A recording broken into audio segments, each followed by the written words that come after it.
at that time, I think we were living at a house on Goshawk or something like that. Anyway, it was just down the hill from Hilltop Liquor there in Huntington Beach, and it must have been summertime, and somehow Sluggo had snuck his way back into the house and was living in the spare bedroom that was occupied by my brother before he went off to the Marine Corps. And in any case, I was broke as usual, and Sluggo had come into my room and asked me if I wanted a job, go with him to this job working as a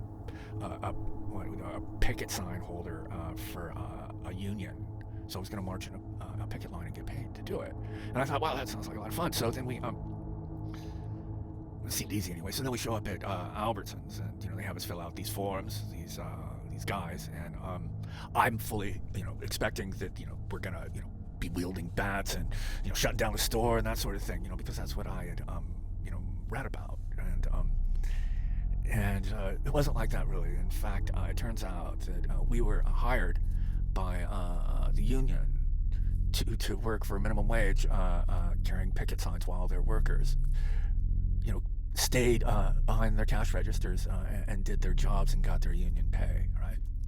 And which at the time was close to a living wage. And don't get me, in no way do I'm not campaigning here against the unions, but certainly seemed odd to me that I was getting paid minimum wage to protest the underpay of a union worker by the union workers. And so I go into the store after being on this is the Albertsons that we're protesting in front of and carrying picket signs and things like that. And I go to buy a soda, and I've got my sign down, and it's my break time, and I go to pay, and and Sluggo was in line with me, and the guy who was working the register noticed that we were carrying the picket signs, and and then he had the gall to say that shouldn't we be in the picket line and not shopping in the store that we were picketing?